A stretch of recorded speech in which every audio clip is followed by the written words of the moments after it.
श्रीराम समर्थ महालक्ष्मी नमो नमः।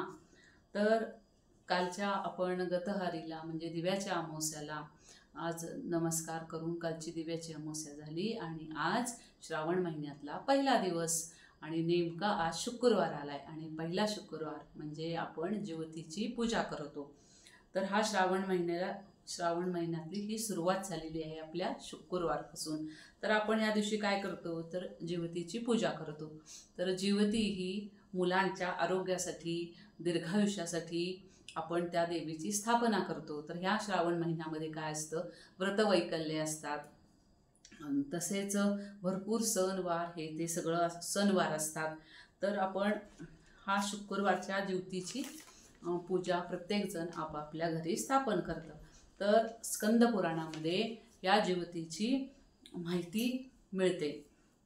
तर सप्तमातृकांपैकी ह्या दोन ज्या मातृका आहेत त्या जरा आणि जीवती ह्या दोन देवी आहेत। तर संततीच्या दीर्घायुष्यासाठी आपण याची स्थापना करतो। तर प्रत्येक जण काय करतं आपल्या घरी देवीची जीवतीचा फोटो बसवतात किंवा फोटो असतो किंवा कागद असतो, प्रत्येकाच्या घरी कसा असेल तसा असतो।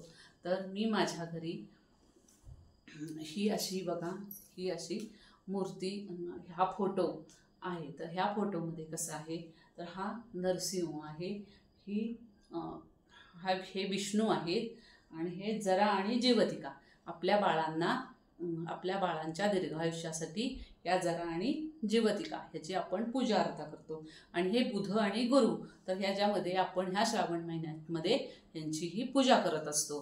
तर हे प्रत्येक जण आपापल्या घरी व्यवस्थित बसवतं। तर ह्या ह्या आहेत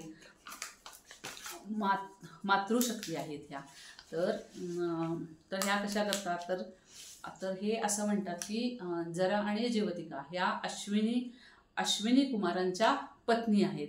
तर पूर्वी कसं असायचं की 5 वर्षाची मुलं असतानाच मुलं मृत व्हायची आणि म्हणजे कुणाची आजारी पडायची। तर त्यासाठी पूर्वीपासूनच हे श्रावण महिन्यामध्ये जीवतिकेचं पूजा केली जाते। तर पहिला शुक्रवार म्हणून मग आपण काय करतो आपल्या घरी तो कागद बसवतो किंवा फोटो बसवतो। तर कशी पूजा आता मी माझ्या घरी कशी पूजा करते तर फोटो लावते। पहिल्यांदा गणपती सुपारीची पूजा करायची, हळदी कुंकू व्हायचं, लाल फूल व्हायचं, अक्षदा व्हायच्या, गुळ खोबऱ्याचा नैवेद्य दाखवायचा आणि मग जीवतिकेचा फोटो आपण बसवतो। त्याला गंध, हळदी कुंकू, गेज, वस्त्र, फुलं अशी व्हायची आणि आपले फुटाणे आणि दूध साखरेचा नैवेद्य दाखवायचा आणि ह्यामध्ये लोक पुरणाचे दिवे करून आपल्या घरातल्या लहान मुलांना ओवाळायचे आणि जीवतिकेकडं आपल्या मुलांसाठी नातवंडांसाठी त्याची जीवतिकेला प्रार्थना करायची की माझ्या मुलांना आरोग्य दे, दीर्घायुष्य दे, त्यांचं भविष्य चांगलं घडू दे, असा हा श्रावण महिना आहे। तर मग त्या दिवशी आपण पुरण घालतो। तर ह्या चार शुक्रवार ही पूजा केली जाते। तर त्यातल्या एका शुक्रवारी एका सवाष्णीला बोलवायचं आणि तिला हळदी कुंकू देऊन तिला सवाष्ण जेवायला बोलवायची आणि ओटी भरायची। तर ओटी भरायच्या अगोदर ती जी ओटी आहे ती देवी समोर ठेवायची आणि ती ओटी आपण आलेल्या सवाष्णीला भरायची। तर असं आपण सगळेजणीच करतो, तुम्ही कसं करता मला माहीत नाही आहे।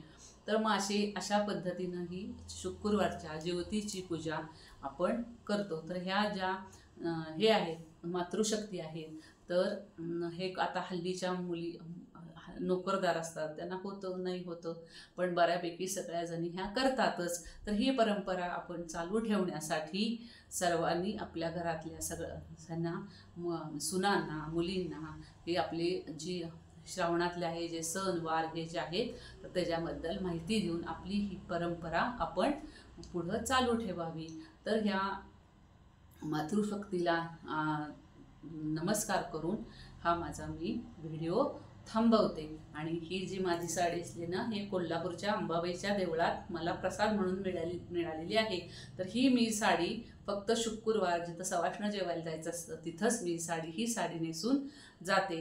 तर तुम्हाला हा माझा ब्लॉग माझ्या भाषेत कसा वाटला? मी नवीन आहे, मी माझ्या परीनं सांगायचा प्रयत्न करते. चुकलं वाकलं क्षमा करा, मला सबस्क्राईब करा आणि माझ्या ज्या चुका आहेत त्या मला तुम्ही सांगाव्यात अशी माझी इच्छा आहे. आणि आवडला तर लाईक करा, सबस्क्राईब करा.